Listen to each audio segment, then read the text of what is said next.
Hello, Sunshine. I'm ALEXI LALAS, and welcome to the State of the Union podcast, where we look at the beautiful game on and off the field through the lens of red, white, and blue-colored glasses. This week, we'll be talking more Messi. The saga continues. We'll be talking Pity Martinez and Atlanta United. We'll be talking El Tráfico, Hell is Real, U.S. men's national team, our favorite podcasts out there, and so much more. But first, joining me, as always, my friend, my colleague, my guiding light, David Mosse, a soccer savant and a Fox Soccer researcher and writer extraordinaire. Mosse, how are you on this Monday, September 7th in the year 2020? I am doing well after a busy weekend. I had Liga MX on Friday night and then MLS both Saturday and Sunday, and including a little weather delay on Sunday, which made it a longer night than initially planned. Yes, surprise, surprise. There was thunderstorms, lightning, and rain down in down in Miami, down in Florida there. So it was a long night, but you know we're talking about soccer here, so it could be so much worse. It was still fun to get back. Lots of MLS action, as you mentioned. Okay, so I have three things. You know, at the top of the show, we often talk about our viewing habits and things that are happening. I have three things. One is just a continuation and a reiteration of the fact that the Ted Lasso show is wonderful. Okay, as we've said time and time again, it is getting plaudits, and rightfully so. Wonderful heart, and you know, now I am addicted and I'm committed to it. Now every single week, both myself and my family are waiting for it to drop. I don't know if people say that anymore about things, but when the newest episode drops on that Friday, we get very, very excited. And it is yet to let us down in terms of the heart and the content and the interesting. It is a comedy. It's not a laugh out loud, rolling on the floor type of comedy. And that's not a bad thing, actually. But it's very, very good. Secondly, I have found myself into Cobra Kai. Now, Cobra Kai had been out for a while, but now it's on Netflix. And so a whole new group and audience is discovering it. And for those that don't know, it is basically the continuation of the original Karate Kid, starring Ralph Macchio. And it is wonderful. In the same way that Ted Lasso kind of veered off from what you thought it was going to be, that's exactly what Cobra Kai has done. I recommend it highly. It is wonderful. I continue to watch. I'm into the second season now. I don't know if there's going to be more seasons, but considering the fact that it is kind of popular, it would not surprise me if they continue to do some more. And then my third thing, I'm going to hold off on the third thing. You go there, and then I'm going to come back with my third viewing thing here. What have you been watching, my friend? Well, I've watched the first 4 episodes of Tottenham All or Nothing. I'm going to wait for you to be caught up so we can discuss it together. I will say, so far, it is a Jose Mourinho infomercial. You would have no idea how this guy has ever had an issue with anybody in his life. He comes off like the ultimate player's coach, but we haven't really hit the rough stretch of the season yet when the injuries came and they started getting knocked out of competition. So, well, are you concerned that it's more of a propaganda piece then? Is it turning into that? Are you so far cynical? And it's oh, really? It's compelling, but I mean, my God, I have not seen somebody play to a camera like that since those episodes of like The Hills and Laguna Beach. I did finish Deadwood, which I know is a show you haven't seen, but people on Twitter have been asking me for my opinion, so please indulge me for a couple minutes. Sure. It was a bit of a slow burn. Didn't click right away, but when it clicked, I absolutely fell in love with these people. It's this great ensemble cast, this community, and I just loved each episode sort of swinging around and checking in with everybody. What's going on with Jane and Joni? What's going on with Charlie Utter and Tom Nuttall? Let's head to the gym and check in with Al and Dan and Jewel. Let's go to the hardware store and check in with Saul and Trixie. And when it was over, I felt this profound sadness that these people were out of my life, which I think is the mark of a great television show. And it really is such a shame when you think about all the shows that stay on TV well beyond their sell-by date, shows that frankly had like one season's worth of story and hang around for 5 or 6 seasons just so everybody can keep collecting checks. And then this one to have it taken away after 3 seasons when there was so much more runway there. The best was still to come, so much more story to tell. It really is one of the great television tragedies. I felt that sadness even all these years later. But no, very good. And also, it deals with a lot of real life characters. So the history buff in me, it really satisfied that part of my brain. I got to do some Wikipedia deep dives on the real George Hurst and Seth Bullock. So big thumbs up for Deadwood. But isn't knowing when to leave the party and leaving something to be desired at some point, or something more, or people wanting more, isn't that the mark of true greatness? Did you really want it to continue and possibly jump the shark and have problems? No, that's fair. Yeah. And all these years later, they did do a movie to bring some closure to the story, which I thought was very good, much better than the Breaking Bad movie. I know Breaking Bad is a media darling and everything they do gets praised, but I thought that movie was awful. While the Deadwood movie I actually thought was quite good and worked really well, sort of picking up where the TV show left off and bringing some measure of closure. So yeah, I guess you could argue that maybe it got out at the right time. All right, we'll finish it with this in terms of our viewing this week. Have you ever seen the documentary "Don't F with Cats," Mosse? I have not. Okay, so this is a documentary that's been on Netflix for a long time. It was one of those, when we were talking about hitting the bottom of the barrel, it was one of those that I just kept scrolling by. A full transparency here. I'm allergic to cats. Okay, I don't particularly. It's not that I don't like them. It's just I don't go out of my way when it comes to cats. And a lot of this is relative to dogs. So I'm turned off oftentimes by cats. It's not that I don't find them cute. They're very cute and all that, but I think being allergic to it, to cats, and it's not their fault that I'm allergic to it, but it's just the fact of the matter.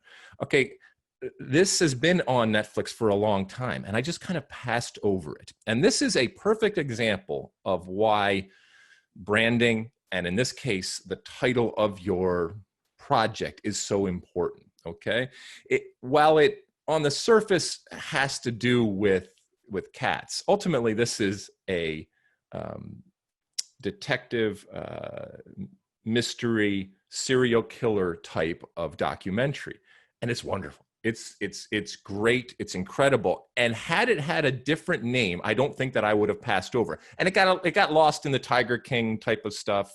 That was what it was called, right? Tiger King, that we were all going crazy about.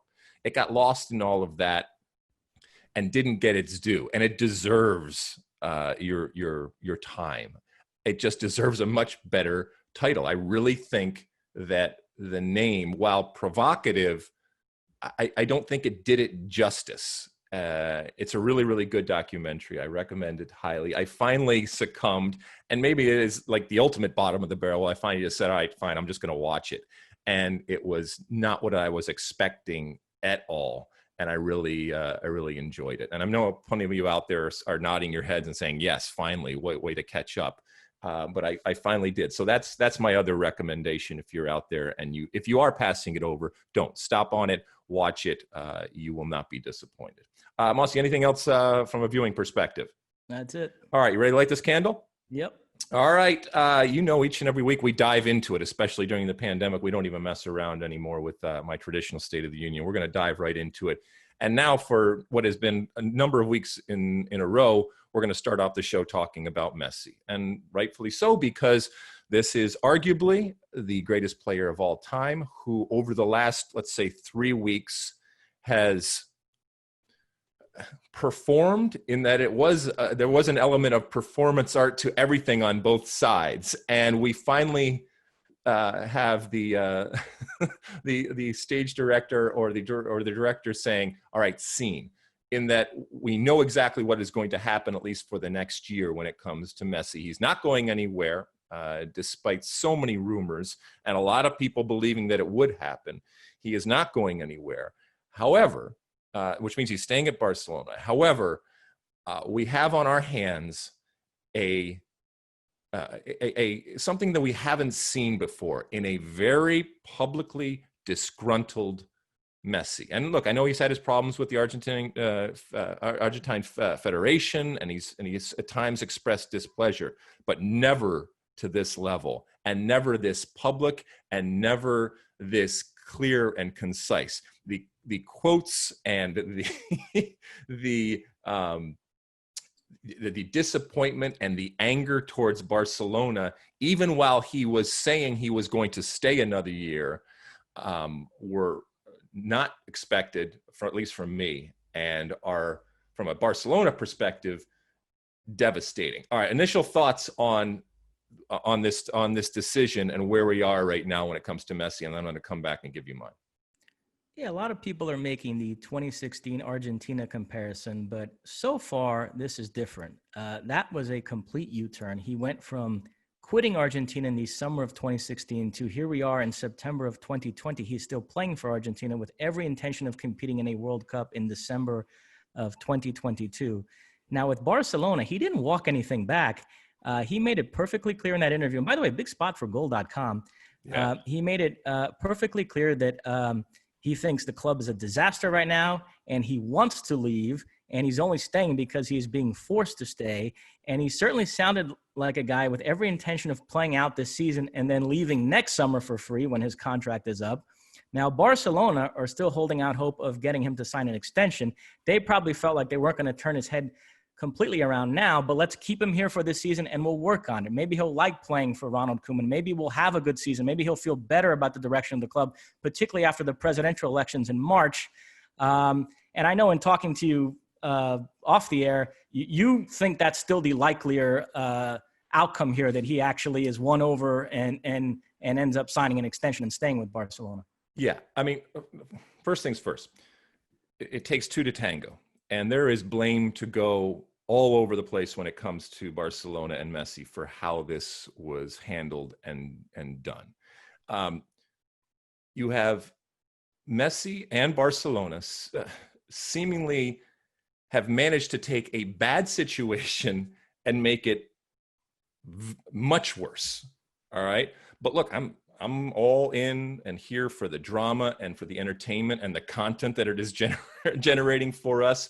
Because now, as you said, we have Barcelona faced with having a lame duck Messi for the next year and the inevitable taking of sides that is going to happen when it comes to fans and media and everybody, because this is the greatest player and arguably the greatest player ever to play the game.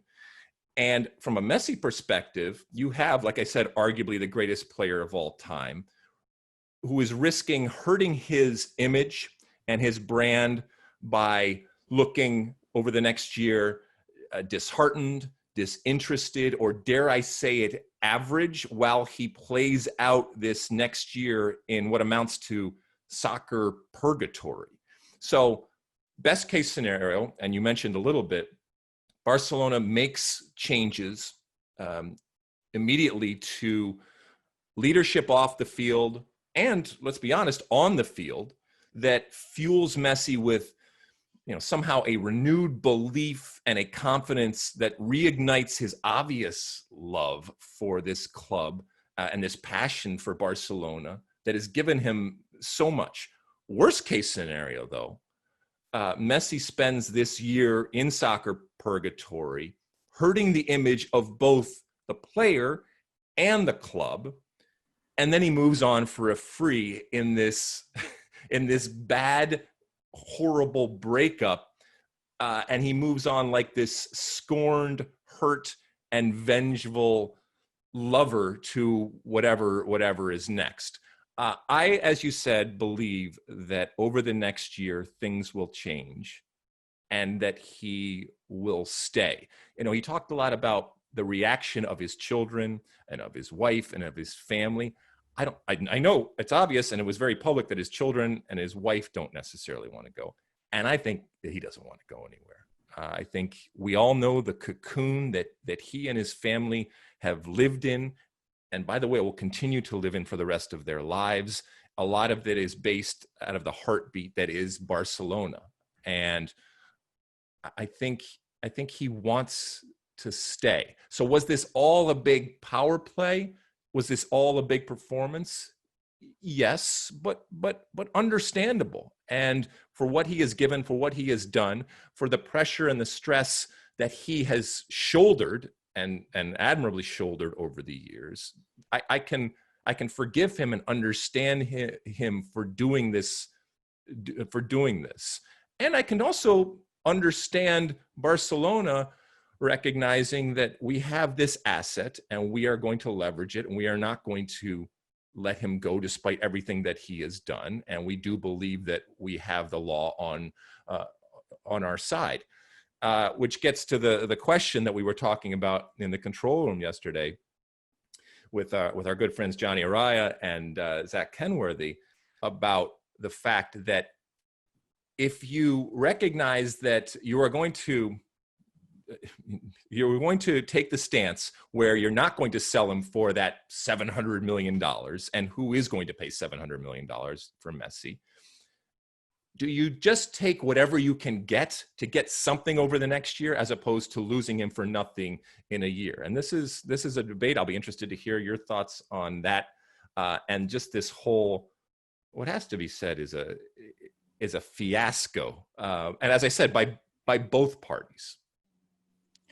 Yeah, it's an interesting one. I agree with you that part about his family in the interview was very noteworthy. And so that's always going to be a pressure he's going to have to deal with if he actually wants to leave. The fact that his wife and kids absolutely do not want to leave Barcelona. And as we mentioned, this would have been such weird timing now for him to make this sort of move. First of all, the way one season is sort of bleeding into the next one, and then to be moving to a new country and a new club in the midst of this pandemic and playing your first matches for your new club in an empty stadium. So there were a lot of things working against this move now. It was sort of odd timing for Lionel Messi to switch clubs. But yeah, if he plays out this season and then leaves for free next summer, there are many people that are going to question Barcelona and say the smart move would have been to cash in now, because if you knew he was unhappy, you might as well have cut your losses and moved on into whatever the post-Messi era of this club is going to be. I've also heard, though, that, listen, your ultimate goal is for Messi to play out his whole career with Barcelona. And if you have him under contract for another year, the correct thing is to try until the very last day to change his mind. And so Barcelona actually are doing the sensible thing here. I actually tend to lean that way. I like you said, we both think there's a distinct possibility that he will change his mind and end up signing an extension. And so you have to exhaust every effort towards convincing him to do that. I think to decide a year ahead of time, well, if he's unhappy now, let's just cut our losses and see what deal we could get for him out there. I don't know. I still would struggle to sign off on any kind of move that sends Messi out of that club, when you think maybe if we had sort of waited it out, there's a chance we could have convinced him to change his mind. So, but yeah, it's going to be a very interesting debate over the next year to see how this all plays out.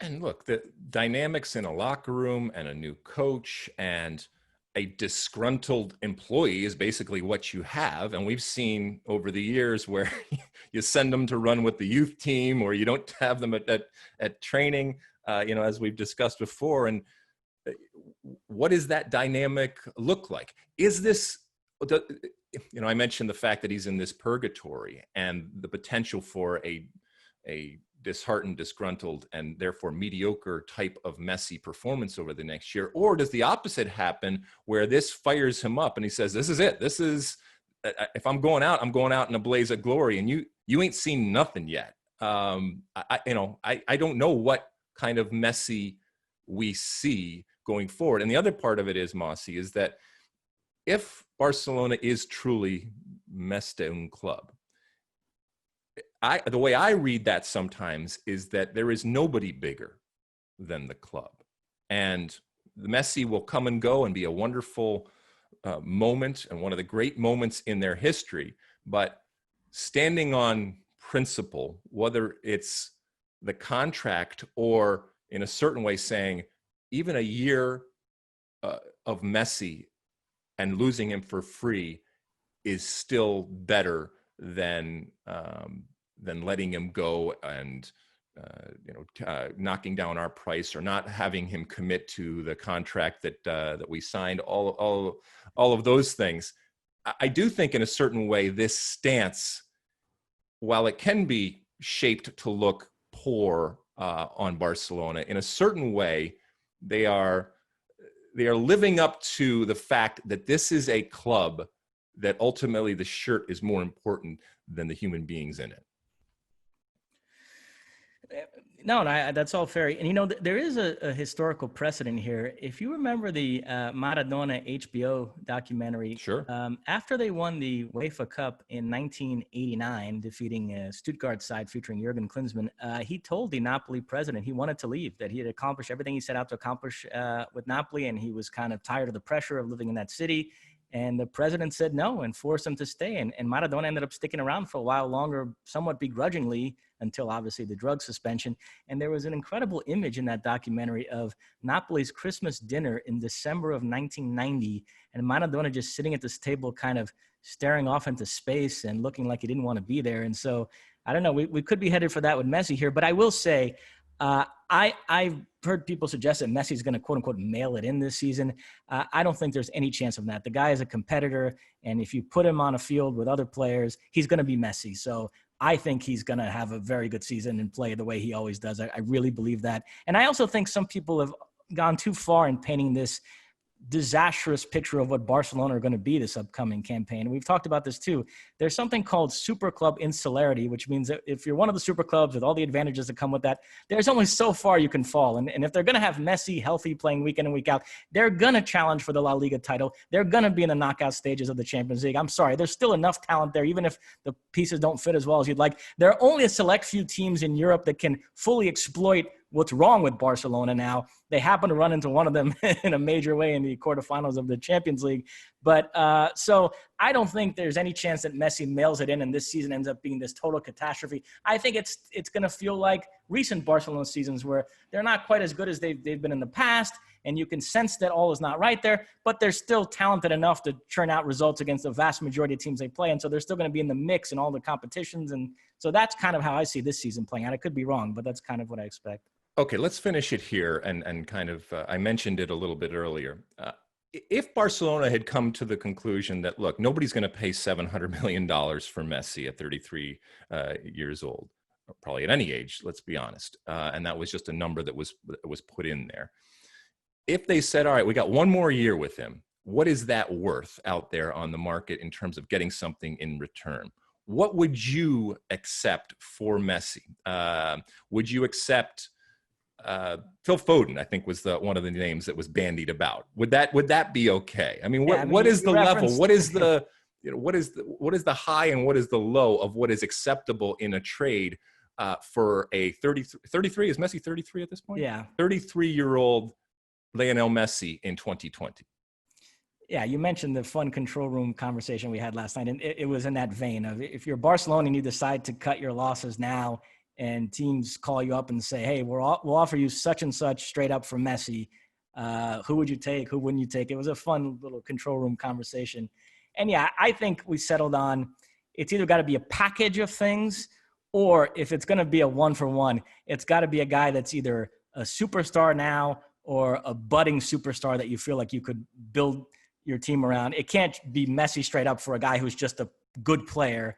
And so, you know, we sort of landed on where if it's that sort of Sancho, Mbappe, did we include Havertz in that? I don't remember. We did, and I shut that down. You shut that down.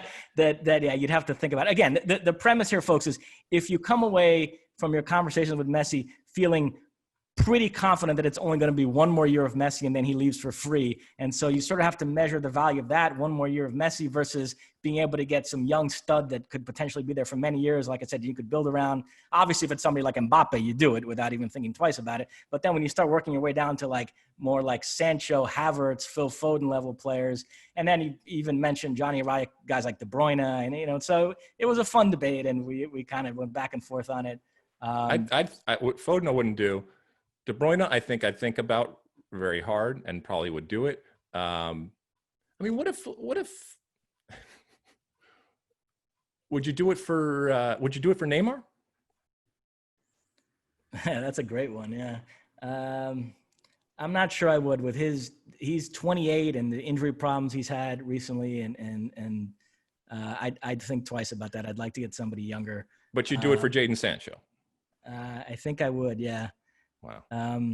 But in this vein of talking about young budding superstars, I will say, in what's been just a depressing time for Barcelona fans, the one source of optimism here is this Ansu Fati, yep, who had a fantastic last few days with Spain, came on against Germany, became their second youngest ever player, and then scored against Ukraine, became their youngest ever goal scorer. And he, to me, is a special, special talent. So that is something they can maybe say to Messi in conversation, be like, look, we have this kid here, and don't, we might have your next Neymar here on the way, and a guy that can play in that left side of the attack.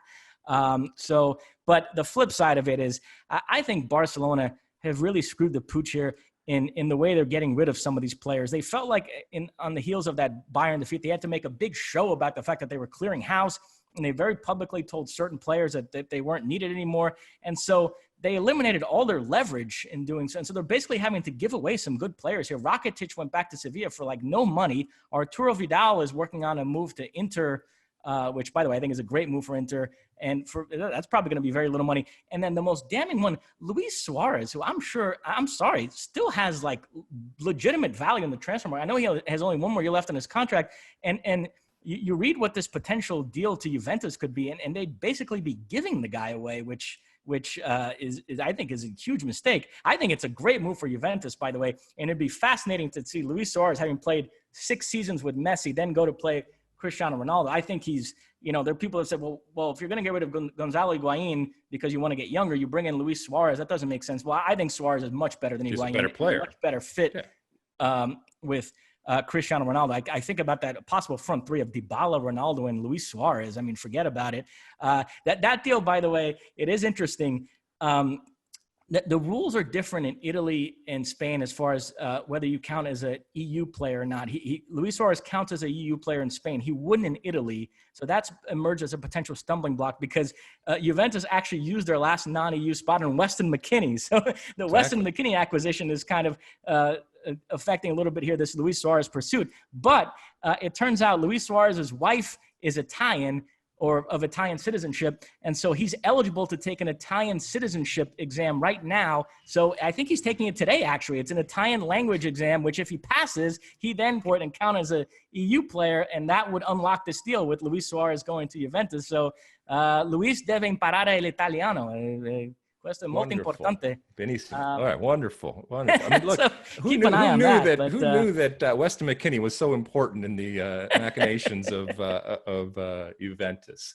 All right, anything else you want to talk about, either Messi or anything that's related or not related to that in terms of transfers out there, Mosse? No, that is it.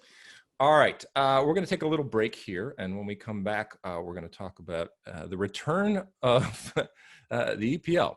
And that starts up, days from now, this weekend. Can't believe it. No rest at all. We're back at it. So we'll talk a little EPL when we come back after this break. Moving on. Okay, welcome back. We're going to talk a little EPL because the most popular league in the world returns this weekend. And after one of the most interesting and crazy seasons, which was 2019-2020 season.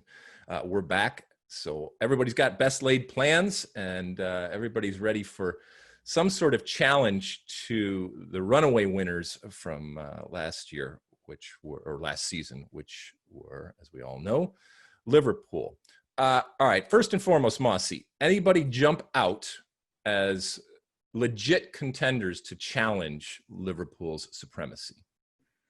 Well, I think any conversation about the title has to center on Liverpool and Manchester City. Those two clubs have formed almost a Real Madrid-Barcelona-like duopoly at the top of the Premier League the last few years. And while there are other clubs that are doing some good things and have reason for excitement, and we'll get to them in a minute, it feels like a stretch to pick any one of them to actually win the title over those two teams. So the conversation begins with Liverpool and City. And here's what I'll say about Liverpool. When you've had so much success and the pieces fit so well, it's natural to adopt an if it ain't broke, don't fix it philosophy, and to talk yourself out of deals because you don't want to upset the apple cart. But I think Jurgen Klopp feels the need to freshen things up a bit. He's a little bit concerned that if they come in this season with, again, essentially the same players. They've scaled the mountaintop now. They've won the Champions League. They've won the Premier League. That this is a season where a little bit of staleness and complacency could creep in, and he wants to guard against that, which is why he passed on Timo Werner. But I get the sense he really wants to get this Thiago deal done, and I agree with him. I think a move like that. Listen, I know they have some good young players like Curtis Jones and Ryan Brewster and Harvey Elliott, and maybe one of them could emerge. Maybe Naby Keita could make a leap, or Minamino. There are guys that could potentially give this season's team a little bit of a different feel, but not to the degree that bringing in a guy like Thiago would. So I'd like to see Liverpool get that move over the line. If not, if they go into the season, like I said, with essentially the same team, I think they will fall back a little bit. It's going to be tough to play at that pace for another season. They finished with 97 and 99 points the last two campaigns. So I think they dropped down a little bit. City are going to have a bit of a bounce back. I don't think quite back up to their 100-point level, but enough that they're going to sort of meet in the middle. And so I expect actually a fun title race between those two teams. I expect them to finish with around 90 points. And I still slightly lean Liverpool for the title, but to me, it's pretty close to a 50-50 this season. Let me ask you something, Mosse, and it will lead into my point about the fragility, maybe. But so you just said that about Liverpool. What if I told you that Virgil van Dijk, and I'm knocking on wood, but let's just say he twisted his ankle in the first week and was out for months? Would your assessment of Liverpool automatically, immediately change? Yes, that would be very damaging development. Yes. I mean, I think he's the most important player on that team.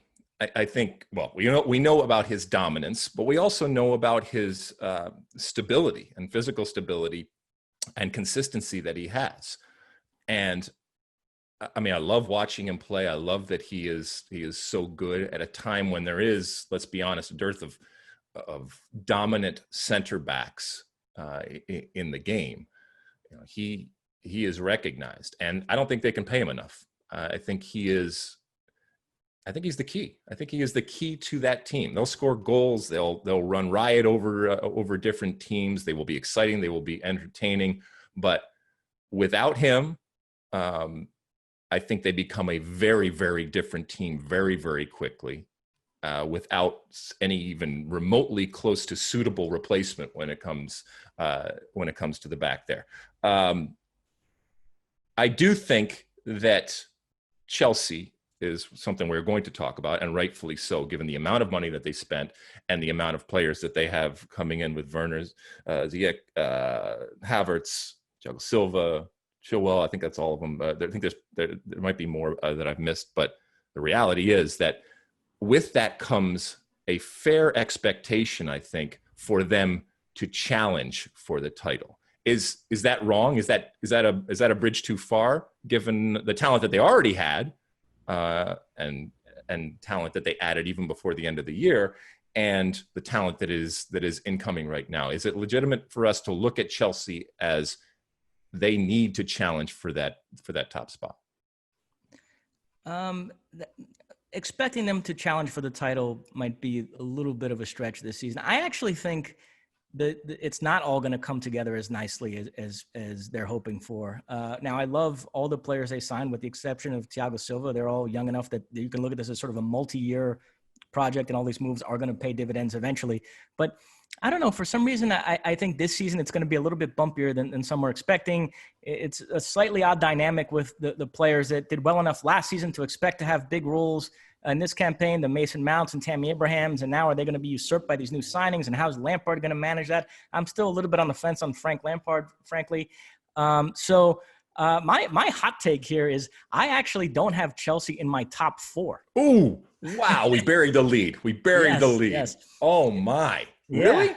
Yeah, no, I don't know. I just have a weird feeling that it's not all going to come together as nicely as everybody hopes. And it's funny because if you look at each player individually they signed, and even Thiago Silva, I think has a lot left in the tank and give him a good season. And then certainly, I mean, from the midfield up, and Werner and Ziyech and Havertz. But I don't know. I mean, you think that all these guys are going to hit the ground running and all the pieces are going to fall into place? Well, no, my point is, in that scenario, because you're looking at it much more as a long-term type of play. I'm not. I mean, all these players have plenty of experience. It's not as if they've never played the game. So I think in your scenario where they're not top four, I think that is an unmitigated disaster and a failure. Okay. And a complete failure. Is that harsh? Is that wrong for me to No. You're right. If they fall out of top four, this with the moves they made this season will be viewed as a failure. But you just don't think it's going to come together as quickly as needed in order to do that, right? Yeah. If you told me somebody other than Liverpool or City was going to win the title, I would go United. I think they're the third best team. As you know, I'm very high on Manchester United the second half of last season. And I think that's going to carry over. You now have Bruno Fernandes for a full season. Pogba seems invested again. They added Donny van de Beek, who I'm actually not sure where exactly he's going to play, but very good player. That did reek a little bit of, well, we might as well do something here, so let's sign this guy. But because it wasn't really a position of need, but nevertheless, can't hurt to add another really quality midfielder into that mix. And we'll see. I sort of buried the lead here. It's an important caveat. The transfer window closes October 5th. So the season starts now. So we're previewing this, but understanding there's still a month left in the transfer window. And United are a team that's out there still looking to make multiple moves, add a defender, Upamecano perhaps. So we'll see what this team actually looks like at the close of the window. But I'm high on Manchester United. I would pick them to finish third. And then here's my little hot take. Fourth place. This might be this team might be getting the Mosse documentary bump. I do admit I am influenced by documentaries. I always sort of buy into this airbrush version of things. I think Steve Avery was innocent, and same thing with Adnan Syed. And I now think Jose Mourinho is like the greatest guy in the world. Right. I'm picking Tottenham to finish fourth. Oh, for the love of God. I've bought into the injury narrative from last season, and that if you actually looked at the way they played when they had Kane and Son available and he had his full complement of players, they did look to me like a top four team under him. And so I think Mourinho is actually going to do a better job than expected there and get him to fourth place. And then, the other big six team we should mention is Arsenal, which it's an interesting phenomenon because, you bring in a guy like Arteta, who this classy Spanish midfielder, assistant under Pep, and you assume that what you're getting is a team that's going to be very proactive and lots of possession and control games. And that is the ultimate plan there. But so far where Arteta's really stood out is in being able to come up with these game plans to defeat superior teams in which they sit back and absorb pressure and hit them on the break. And he's excelled at that. But he hasn't yet figured out how to sort of break down, the defensive-minded teams, which is what they're mostly going to face. So I actually think Arsenal could be headed for one of these frustrating campaigns in which they do very well against the other big six, but drop a lot of points against everybody else, and it ends up costing them top four. They finish fifth or sixth, although I generally like the direction they're going. I like Arteta. I think Arsenal are actually in a good way here, but I think they get squeezed out of the top four as well. So I would go. All right, let's cut to the chase. What's your top four then? Yeah, Liverpool, City, United, and Tottenham, with Chelsea and Arsenal just getting squeezed out. And, okay, I have Liverpool, City. I have Liverpool, City, Chelsea, and Arsenal. Okay, you have Liverpool, City, Chelsea, and Arsenal. Interesting. So which means Tottenham, Manchester United. I mean, I'm a lot of people are excited about Everton, and what's going on there, but not enough to put them top four. So yeah, so you and I disagree when it comes to. Instead of, I have Chelsea and Arsenal, and you have Tottenham and Manchester United. Correct. Yeah, United. We both agree on the Liverpool and Man City. Okay. Well, I mean, look, they're going to blow a whistle, and then we're going to see what's going to happen. You're the Arsenal thing. I just want to make sure before we move on. You believe in Arteta, but you think the magic only happens when they're playing up to the opponent. Yeah, it doesn't feel like maybe one of those seasons where Arsenal are going to do really well against the other big six, but then drop points against teams they shouldn't drop points against, and that's just going to cost them the top four. Liverpool had a season like that under Klopp a few years back, and I could sense Arsenal having that kind, because it is that delicate balance of it's a very different game plan when you're playing against City and Liverpool versus when you're trying to break down the Brightons of the world, and Arteta hasn't quite figured out that balance yet. I feel like he's excelled very well in one type of game, but he hasn't quite figured out, the other one yet. And then finally, in order to calm Alex down because of your down on Chelsea take, It's not necessarily that you don't think they will come good. It's just that they need more time for everything to coalesce. Or do you think that this group of players, regardless of the money and the prestige and the CVs that they have, it's just the wrong group? And you don't like Frank like Lampard. I understand that too. Yeah, that's part of it for me. I'm actually not a huge Lampard fan. No, I like all the players. Wait, what did Frank ever do to you? What's the problem? What? So I guess I'm saying eventually it's going to come good. You know, if in the days where Alex Dowd still spoke to us on these podcasts, it'd be interesting his take on all this. He's keeping very, very quiet, and because he's very excited. Let's be honest, and you should be excited. Hey, listen, whether you're a Chelsea fan or not, I want to watch it. I want to see what's going on here. You spend that much money and you bring in that much talent. As I said, the expectations raise, and rightfully so. And I'm excited to see what they are. And I think everybody would be excited to see what they are. Even people that don't like Chelsea are excited to see what this is going to look like, even if they're just waiting for it to fail. One big X factor there is N'Golo Kante staying healthy. That would I might have to revise my my take if you tell me that he's going to be week in, week out available. I mean, if you want to look at some other teams outside the top six, outside the big six, Leicester is fascinating to me because they had, if you remember, a terrific first half of the campaign last season, spent a lot of it in second place and were comfortably in the top four. Then sort of fell apart. The second half won just 4 out of their last 17 games. They ended up missing out on top 4 on the very last day. And how did they sort of mentally rebound from that? Because frankly, if you told any Leicester fan at the start of the season they would have finished 5th, they would have taken that. But the way it unfolded was bitterly disappointing. And still, you look at that roster, they lose Chilwell, but they've replaced him, I think, very well with Timothy Castagne from Atalanta. And you still have Johnny Evans in the center defense, and Wilfred Ndidi and Maddison and Vardy. And so I'd be interested to see how Leicester, can they sort of crash the party again and be in that sort of top 4 mix. Wolves, I think, have sort of established themselves as that team that's going to be in that mix as well. And then you mentioned Everton, who are a fascinating team. Carlo Ancelotti, they're making a lot of big moves. James Rodriguez, Alan, Doucouré. But I don't know. They're another team. I guess it's similar vein to what I said about Chelsea. I'm not sure all those pieces are going to fit as well. And I still look at them as sort of a mid-table-ish team. I don't think they're going to accomplish much beyond that. What about, and obviously you talk about what's interesting and fascinating out there. What about Leeds? Does this happen? Is there magic in the Premiership for Bielsa? Yeah. They're absolutely fascinating. They open with Liverpool. As you know, I'm a Bielsa groupie, but I don't know. I mean, I've seen people pick them mid-table. I think that might be a little bit buying into the Bielsa lore a bit too much. I don't know. But with a guy like Bielsa, it could go any which way. Like I could also see them getting off to a bad start and him quitting after 10 games. You know, it's like. Right. I mean, but isn't that part of the romance and the magic of Bielsa is that he's so unpredictable? And, and I talk about it all the time. I not necessarily a great movie, but Tin Cup with Kevin Costner, that moment where he refuses to lay up and just continues to go for it. And it's a metaphor for a lot of things in life and for a lot of people out there, including Bielsa. And that's what you want from him. But you recognize it could absolutely go down in flames because he believes in what he believes in, and sometimes he will die on hills that aren't worth dying on. But we're both going to, and a lot of people are going to watch it specifically because of what he brings and the potential that he has to do something interesting and magical. But also the potential has for it to go very, very wrong. It won't hurt his brand or image because that's what it's been built on. But we'll watch it. All right. Anything else jump out at you as we head off into this first week of the 2020-2021 EPL season?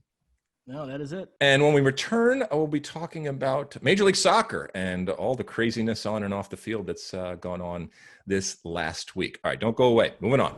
All right, Mosse, time for our MLS Roundup. All sorts of stuff going on, and seems to be an El Tráfico each and every week, and there was another one this week.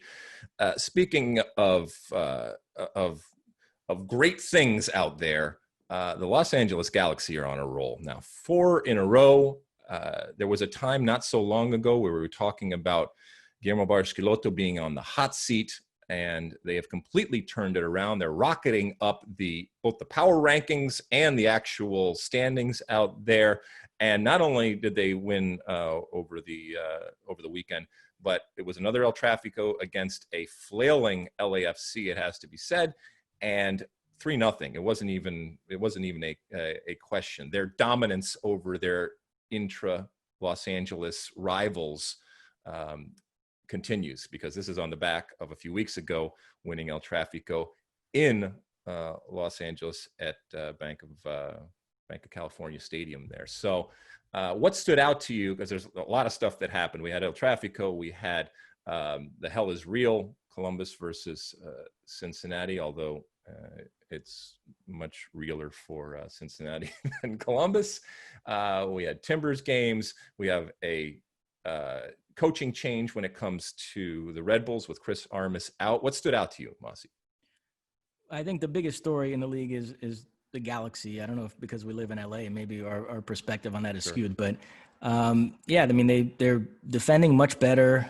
Bingham came up big also in the first half last night, and both Pavone and Leggett they've been two of the best players in the league since the restart here. So it's very impressive the way Guillermo Barros Schelotto, back from the dead, he's really sort of flipped the narrative here. And then obviously Portland had a big win over Seattle, but it might come at a major cost. We're still waiting to see Sebastian Blanco with knee injury and what the extent of it is. If it's a long-term injury, that's a devastating blow for them. But yeah, you mentioned some of the other teams that have caught my eye. Houston, Tab Ramos has them playing very well. Quintero and Elise and Manotas. I mean, they are scoring goals. They beat Sporting KC a couple times recently here, playing well. So Tab doing a good job. Columbus, very impressive the way they blew away Cincinnati. Joussi comes off the bench, gets a couple.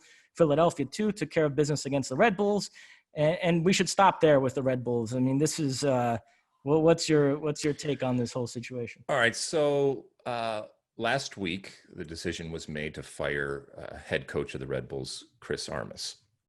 Chris has been there for the last few years and many more years in the capacity of assistant coach when Jesse Marsch was around. And he took over a Red Bull team that had talent and was successful. He had moments of success, but also I think from the outside, it looked like that there was a belief that he wasn't getting the most out of the group. I think that's a little bit unfair in that the group that Chris Armas had, for example, is very, very different than the group that Jesse Marsch had. And you got to keep in mind that the Red Bull organization decided that they were going to go away from the signing of the Thierry Henrys and the Rafa Marquez type of scenario and spending big money and bringing big names in.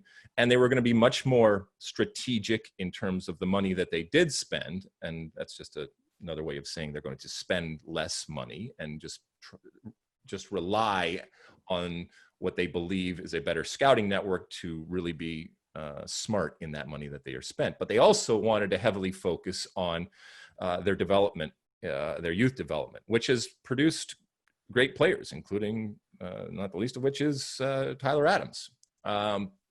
That's all fine and well, but you damn well better have people in the pipeline and players and talent in the pipeline to replace that talent that leaves, either from your youth teams and your youth program, or that scouting network that is able to bring in and identify those players that, while they might not be the big names that we are talking about, are able to come back and fill those positions.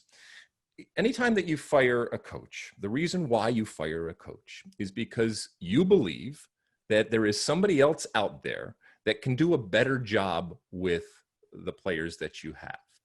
And I have to believe that that's what the Red Bulls thought, that Chris Armas was doing X with this group of players, regardless of what level those group of players are, and that they believe that somebody else can come in with the same group of players and do a better job. What I suspect is going to happen is that they are going to hire somebody that they feel is better than Chris Armas, which is all fine and well.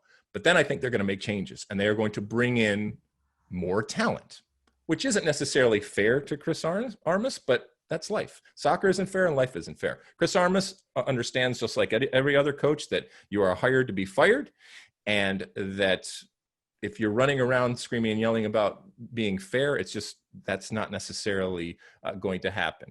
But in the final assessment, if you truly believe that Chris Armas was not getting the best out of this group, where I believe this is an inferior group than previous groups, that's fine.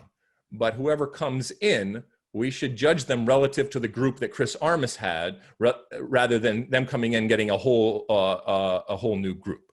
So all of that is to say that the change has been made, and from a Red Bull perspective, if you're a fan out there, you want a better team. They have not been good. They have not been able to get the results. They have not played an interesting or entertaining type of style, and ultimately they haven't been as successful as they have been in the past. And so a change they felt needed to be made, and they have made it. Do you think that this change, Mosse, helps, improves, changes what's going on in the Red Bulls? No, and it's only one game, but you look at this match against Philadelphia, and normally at home. If the coach is the problem and the players are happy that the coach is gone, you get a big effort that next game out, and you didn't see that here, which makes you think that the problems are deeper than the coach. It's funny, you look at that Red Bull portfolio, and not long ago, all the teams were doing well, and so they sort of had this aura of they have the magic touch, everything they touch turns to gold, and now it's a little bit more of a mixed bag. Obviously, Leipzig and Salzburg, no issues there, but New York Red Bull struggling. Bragantino in Brazil are off to a terrible start in the league and in the relegation zone. So, so it's a little bit of a mixed bag now with the whole Red Bull deal. Yeah, and it highlights something that's important as all teams, but certainly the way we look at Major League Soccer and the money that's being spent, the resources, and the focus that has been put on developing players, and the business of developing players. You got to make sure that you're churning it out. And if and when you get to that point where either because you just haven't done something, or it's just human beings and a crop or a generation that isn't as good as the previous one comes through, you're going to have to be able to withstand that. If you believe that what you are doing from a development standpoint is going to replenish that talent that, if you're doing it right, you have sold on as an asset, then it better show up, because if not, you're going to struggle, which is what is happening right now. Now they may say, you know what, we have that talent, it's a year off, or it's a two years off, in which case they're just going to wait. As far as coaches on the hot seat right now, I would think that Ben Olsen down at DC United is certainly on the hot seat. DC United looks horrible right now. And look, Ben Olsen has been the coach of DC United for the last 10 years. If Ben Olsen was right here, I think that he would be the first person to admit that one of the reasons why he has had the longevity that he has had is because his name is Ben Olsen, and he is a club legend. We all have different opportunities that are afforded us. We all have different advantages that we use, and so this is not anything that Ben Olsen doesn't know. If his name wasn't Ben Olsen, they probably would have made a change a long time ago. But he is a club legend, and having that connection to the past, and having that connection to the fans and to the culture and to the history, I think it is important. But at some point, when the results aren't there, it doesn't matter what your name is. And so I think he's on the hot seat right now with what's going on at DC United. When it comes to teams out there that are struggling, Atlanta United is it's so big and so interesting that we're going to give it a completely its own segment, in that we're going to discuss this in Ask Alexi, Mosse. So anything else out there in the MLS land that has piqued your interest? Columbus continues to cruise. They are at the top when it comes to both their conference, when it comes to points. They're not even starting Jassy Zardes, and he's able to come in. They're running riot over their biggest in their I don't know what's their biggest rival, but certainly their in-state rival when it comes to the Hell is Real and they just decimated them 3-0. So Columbus, everything that they touch right now is turning to gold, and they are the cream of the crop when it comes to Major League Soccer right now. All right, so that's our MLS roundup. We have more MLS action on tap. It should be noted that we're coming to the end of what they're calling the first phase of Major League Soccer after the bubble. There will be multiple phases and therefore more information coming out as to what that information looks like. We know that, for example, the Canadian teams continue to play themselves up in Canada. We don't know if that's going to change. We know that the regionalization, especially when it comes to travel and rivalries that has happened, has been a priority. We don't know if that's going to continue in this very, very strange year and season that is 2020. But hopefully we'll have some more information as to what these next phases of MLS in the 2020 season look like as we go forward. But plenty of action, plenty of interesting storylines when it comes to Major League Soccer in this first phase out of the Orlando bubble. And it has to be said, I think very, very successful so far. We've seen a couple of places that have fans in the stands. For the most part, it hasn't been with fans in the stands. Knock on wood, everybody has stayed healthy when it comes to COVID. And hopefully that continues on, both the players, the staffs, and if you do have people coming to the games, they look like they're enjoying it. They're doing it in a safe way and a legal way from wherever they end up having that. And we hope that continues. All right, we're going to take another break here. And when we come back, oh yeah, it's time for Ask Alexi. We've put together some different comments and questions and concerns, and we will hit those in a second here. All right, don't go away. Moving on.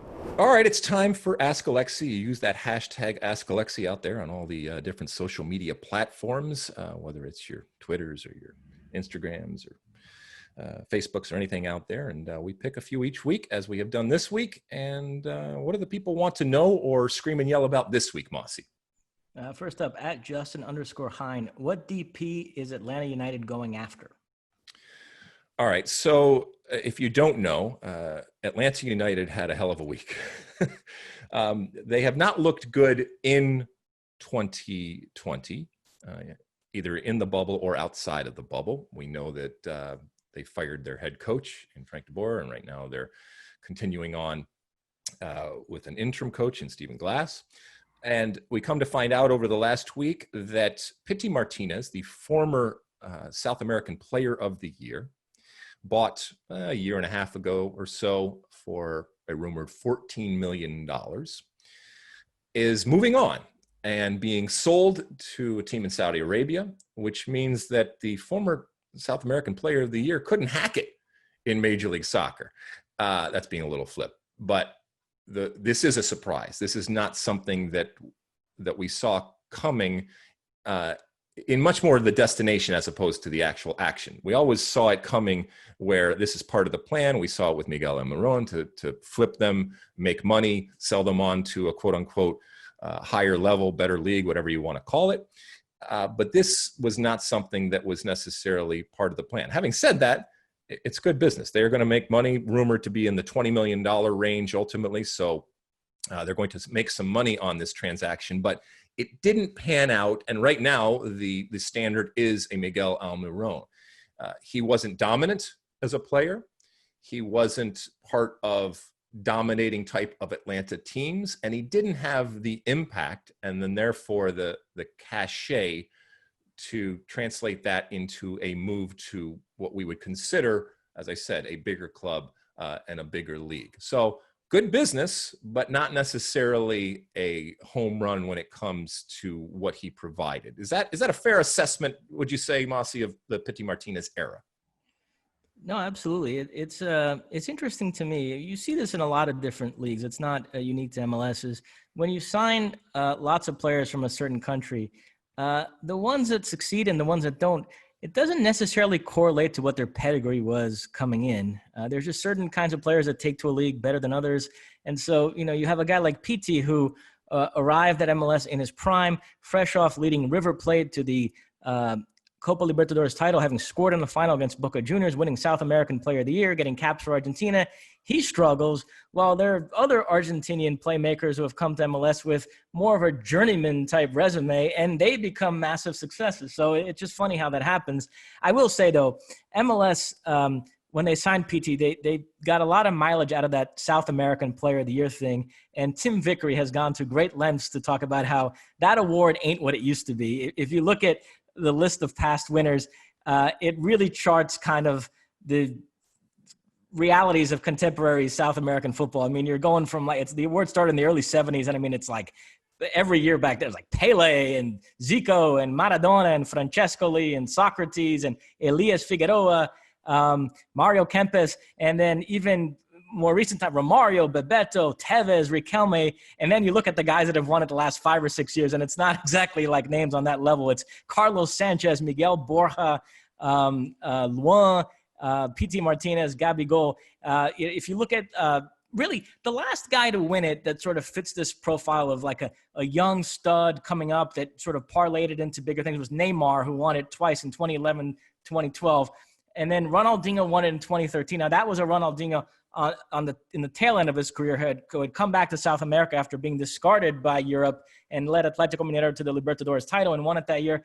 And then after that, it's a string of guys who none of them have ever had a relevant moment in their careers in Europe before or after winning that award. So that whole South American Player of the Year thing, I heard a lot of like, hey, he won this award and Neymar won it, but actually, if you look at recent evidence, it doesn't necessarily confer upon you this idea that you're this great player from a global standpoint. Why you got to do that? Why you got to be such a downer?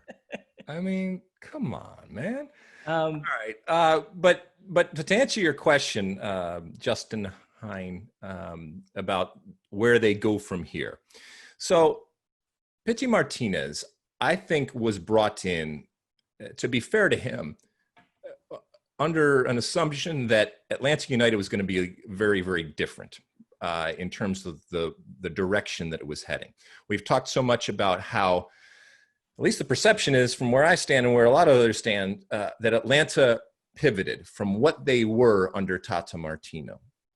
And a lot of that is manifested in the hiring of Frank de Boer, which they've obviously admitted was wrong.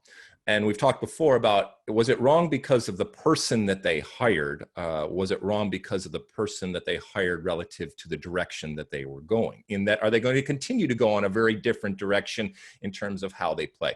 I had the pleasure of speaking to Darren Eales, the head of Atlanta United, a guy that makes a lot of the decisions, and a guy who is kind of manufactured the course of this very successful machine and the path that it has taken. But I think that there is a collective understanding and admitting, if you will, that they got the coaching hire wrong and they got the direction wrong. So that's a long way of saying I think they're going to go right back to the South American well. I think that they still see that as providing dividends, both from a business perspective in terms of increasing the value and selling on players, and from a performance perspective, because I think they're going to marry that with a coaching hire that much more looks like a pivot back to what Tata Martino was, because I think that resonated. And I think that in a certain way, they betrayed what their ideology was, what their ethos was, what their philosophy was under Tata Martino. And the importance was that was what they were, and that's what they trumpeted right out of the chute. And that's who they were. And it was very, very successful. And it's not that you can't go a different way, but if you are promised and it shows up day in and day out when you're watching your team something, and then you become something very, very different, that can be jarring. And you better marry it with equal success. And they weren't able to do that. And even the personality of Frank de Boer was so completely diametrically opposed to what Tata Martino was. They got it wrong. They made a mistake. It happens. It happens even to big clubs and great clubs. And they're going to have to fix it. And I think that they will fix it by, as I said, going back to that well. And returning to what they were at the very beginning. So was this a failure, Pity Martinez? I not necessarily. I don't look at it, and certainly, if you can fall back on the business of it, if you had lost money, then that would be an even bigger problem right now. But I don't look at it as a failure, and so they're going to have to be really smart. Now, keep in mind, they also at this point, Joseph Martinez is hurt, and Ezequiel Barco, who was the other big designated player and big spend that they had, has yet to pan out. Now, there are some rumors that even he is on the selling block. Which, I mean, if you got somebody where you're going to make some money to sell Barco, you drive him to the airport, man. You do that deal. I know it doesn't look great, but in 2020, given what 2020 is, if there's never an ideal time, but if there ever was a better time than others to do something like this, where you take less of a hit, it's 2020, where you don't have fans each and every other week coming to Mercedes-Benz, 60,000 people. So you don't have people in the stands. And there's a recognition that 2020 forever is going to have that asterisk and be this anomaly. So in a certain way, it was smart by the leadership at Atlanta to say, if we are going to blow this up and we are going to change, let's do it now in 2020 and be ready for 2021. Well, and it's not just anybody with Barco. It's Sevilla, your reigning Europa League champions and run by Monchi, who's one of the smartest sporting directors in the game. And a club like Sevilla still sees something in Barco that's worth, and it has to do with the age. I think Barco's 21, PT's 27. So with PT Martinez, the money you got back, I think salvages the whole thing. But it is slightly embarrassing that it's Saudi Arabia, and that sort of reflects that this whole thing maybe wasn't such a success. If you're able to flip Barco for good money to a Sevilla, then that situation amazingly kind of worked out according to plan, because he was a guy that when he came to MLS, you thought he's probably using this as a bridge to a club like Sevilla. So it's interesting that situation could actually pan out exactly according to plan. But far be it from me to question Monchi. But if you were looking at MLS and knew anything about MLS, and you had a choice between Barco and Diego Rossi, why wouldn't you go for Rossi then? I mean, I don't know what the valuation is right now, and it might be that the valuation is such that there's a huge difference between the two, but still, from a pure playing perspective, right? Yeah, and Monchi's great. He's not infallible. If you go through his career, there are mistakes there. In fact, Roma fans would tell you there are a lot. So yeah, no, I hear you. I think that's a very fair point to make. All right, what else, Mosse? Next up, at Ritters90. What do you think is the biggest issue with the U.S. men's national team, midfield or defense? Well, look, I midfield or defense? I mean, wouldn't you put attack in too? I mean, where are the goals going to come from too? And maybe even goalkeeping, given that your number one or presumable number one isn't playing soccer in Zach Steffen, either because of his injury or now he's with Man City, and who knows when he's actually going to get a game. So there are weaknesses, but I would say that the biggest issue with the U.S. men's national team right now is how they're going to play and who they are going to be. We know that Greg Berhalter stepped in, and he had a clearly articulated but very expansive type of view on how the team wanted to play, and some would say a radical departure from the past. Not necessarily a bad thing, but one that required faith and belief, and obviously the talent to be able to do that, but also one that required time, something that even in the best of times is limited, and now certainly he, as like any other national team coach, doesn't have. So are we going to see, when this team comes back online, whenever that ends up being, a continuation or a departure and a more pragmatic approach, just given the realities of it? So I don't know. I don't know the answer to that. If you want a specific area of the field in which I have concern, I think it would be defense. I think we're going to find ways to be dangerous going forward. I think, midfield with guys like Tyler Adams and Weston McKennie, I think we're going to be solid. But I don't know who the starting center backs are right now. You got Brooks and you got Zimmerman and you got different players that are there, but there's nobody right now in pen, and I know Dest. So there's a lot of options, but what that defense ultimately looks like, and let's be honest, the ability for the U.S. men's national team to compete against the elites is what we're talking about here. So at some point, we're going to get to that game where we are facing superior opposition, and we're going to have to find a way to win.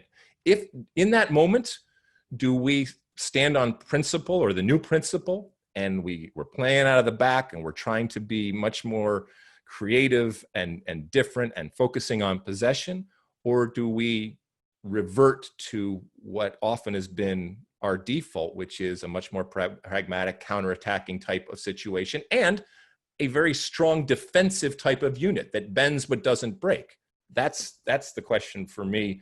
It is a good question. I would be interested to see what people believe is the biggest weakness when it comes to the U.S. men's national team. So I would add attack there. Right now we're talking Josie Altidore, Jossie Zardes, maybe a Josh Sargent type of scenario. I mean, okay. I don't know. I'm not sure that's something that I'd be comfortable with, but I still think the biggest weakness right now, or biggest unknown, I guess, would be defense. You, Mosse, is there one that jumps out to you? Yeah, I would say center back and center forward. Yeah, I mean midfield.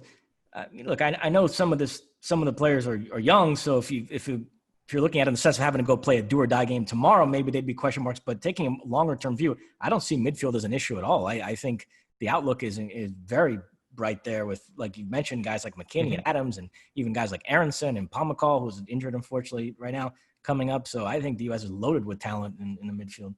All right, let's move on to this, and I know we've promised the folks this over the last couple of weeks, and let's get to it. You go ahead and read the question. This is a throwback to the days when we ended with "quote unquote" fun questions. At Eric the Librarian, you both talk about your favorite shows to watch, but what podcast do you listen to when you go for a run or go hiking? I listen to you two on my morning run. That is when the air is not smoky up here in NorCal. Oh. Okay, so I actually jotted some down just so you have. And I have been an avid podcast listener for years and years and years. I've done multiple podcasts. I've been in the podcast world for a long time. As we all know, everybody has a podcast. So there is a glut of podcasts out there. And being able to sift through all the clutter and get to the quality is important. All right. So most of my podcast listening involves either obviously soccer podcasts, political, true crime type of podcasts, and music podcasts. All right. So here's a couple of them to think about there. And a lot of podcasts now have an overarching type of name. And then within that, they have different stories and different seasons. The Slow Burn podcast is great. Things like Watergate and Monica Lewinsky. The Shattered podcast is great. Things like Hoffa, White Boy Rick, the Oakland County Child Killer. Fatal Voyage is really good. Things like JFK Jr., Princess Diana, Natalie Wood. Gangster Capitalism has some really cool ones, including one about the college admissions scandal, which was really interesting. American Scandal, speaking of scandals, the payola situation in music from years ago, Hare Krishna, Exxon Valdez, Iran-Contra, Enron, all sorts of things. American Scandal is great. Blockbuster is a really good one from a movie perspective. They have one on James Cameron, and where they go through all of his, from a kid up to all of his different movies. They go through George Lucas, Steven Spielberg. That's a really good one. The music ones, I always love Rock Solid with Pat Francis, Stuck in the 80s podcast with Steve Spears and Brad Williams, the Hustle podcast with John Lamoureux, and then ones that I'm looking at right now that I'm just like in the midst of here. Once Upon a Time in the Valley, which is a look back at Tracy Lords and the crazy life that she lived.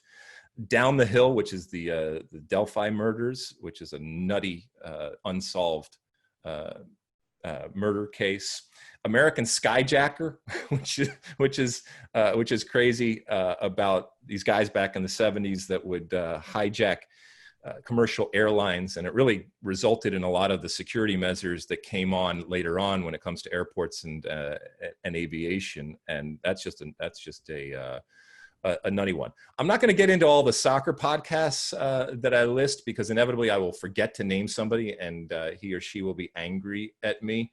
But there's lots of them out there. I will give a shout out to all the team podcasts and the supporters group podcasts out there. If there's a team that you follow, I guarantee that there's a podcast about it, and sometimes and oftentimes multiple podcasts out there. But that's a good idea of the podcasts that I listen to. Mosse, what about you? It's interesting. I was thinking about this morning. I don't listen to a single soccer podcast in English.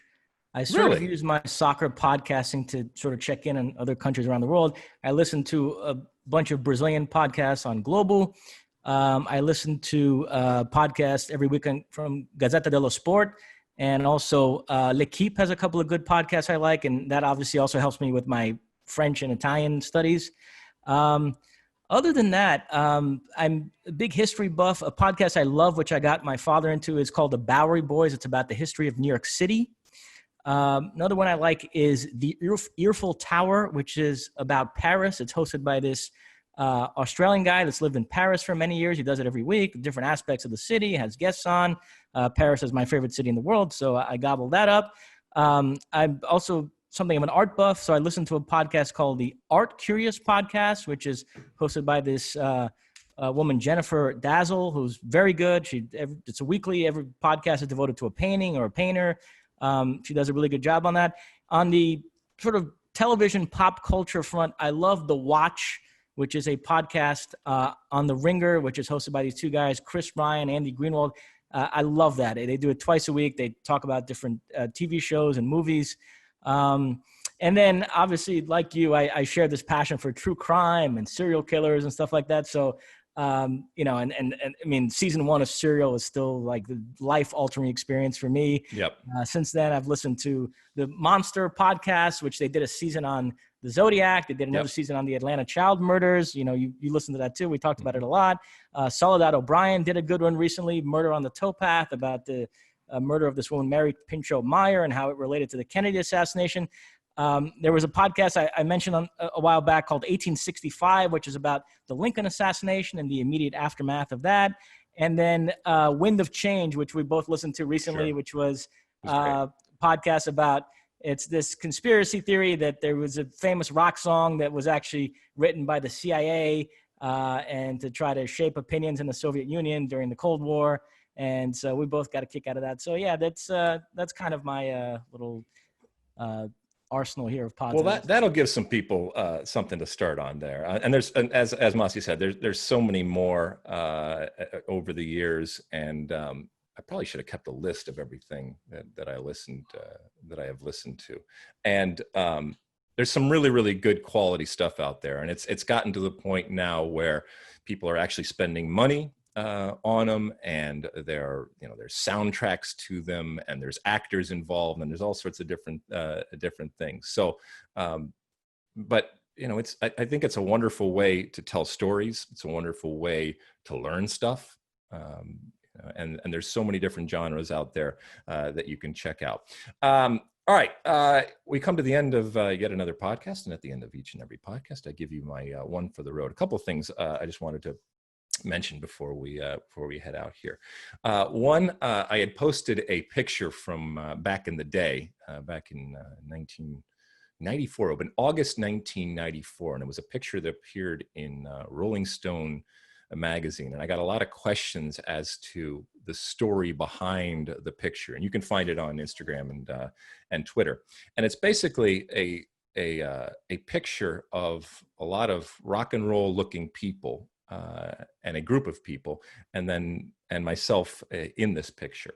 And what it is a picture of, as I said, myself along with members of the music community, especially the 90s music community, bands like the Lemonheads and Gigolo Ants and Buffalo Tom, and Courtney Love's in it, and Iggy Pop's in it, and It's a picture from backstage at a place called the Roseland Ballroom. And I was invited to a show there. I had made my love of a band like the Lemonheads very, very public at the time. And I was in town in New York City.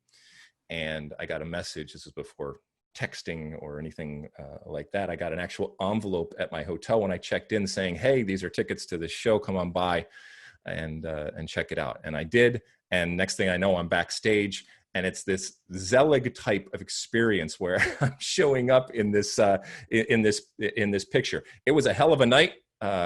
Courtney Love was as Courtney Love as you can possibly imagine, and lived up to billing. Saw some great music, saw some great craziness behind the scenes that was going on, and it was a little snapshot of what my life was like in the summer of 1994. And I tell you each and every time how much that summer changed my life, and all of the different things that opened up to me, and all the different opportunities and experiences that I had. And I hadn't seen this picture in a while, and somebody else had posted it, and they couldn't understand why I was there. So that's the story with that, and you can find it, as I said, online.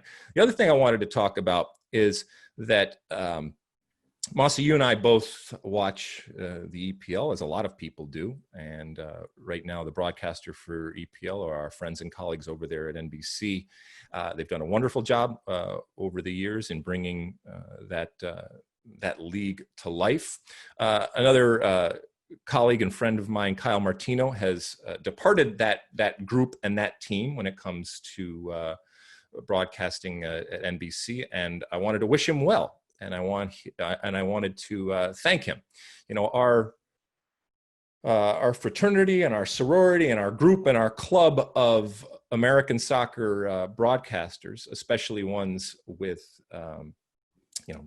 traditional American accents. In my case, a Midwestern accent. In his case, a Connecticut accent. We are very fortunate, as I say each and every time, and very privileged to be able to do that. I want to thank Kyle because of what he did. And look, Kyle and I agree on different things and disagree on different things, but I got a lot of respect for the work that he did and the importance of it. And I'm not sure he'll realize it, but there will be an entire generation that over the last 7-8 years, or however long that he has done it, will have grown up and will have watched the EPL on television in the United States with Kyle Martino. And by the way, this isn't about whether you agree or disagree with opinions that he says. That's neither here nor there. But the fact is that he held his own. Oftentimes for me, he was one of the, if not the most compelling and interesting part of the discussions that were going on. And that's not a knock against the other folks out there. They're oftentimes very, very interesting and compelling too. But he made me want to know. He made me want to stick around and find out what he was going to say. And as I said before, he might not realize it now, but there will be a future generation of soccer fans, and maybe even a future generation of American soccer broadcasters, that seeing that person in the same way that you can relate to the path that a player took, seeing that person in that seat talking about soccer in the United States, and looking and sounding the way that he did. That's important. You got to be able to relate, and I think he was important in that aspect. And so I wish him, as I said, all the best in whatever he ends up doing. There will be others that come along. I think Tim Howard was announced that he is going to be there. I wish him luck and good things as he takes that seat, because, not to get too long-winded or big, but I do recognize that when we get on air and when we are talking about it, about soccer, we do show up with a responsibility, and that there is that future generation and that next generation that is watching what we do, and I love that, and I hope that they come along and they replace us and they take our jobs, and they are better off for it, because for most of us, whether it's myself or Kyle or other folks out there, and I'm older than Kyle, I didn't have that growing up.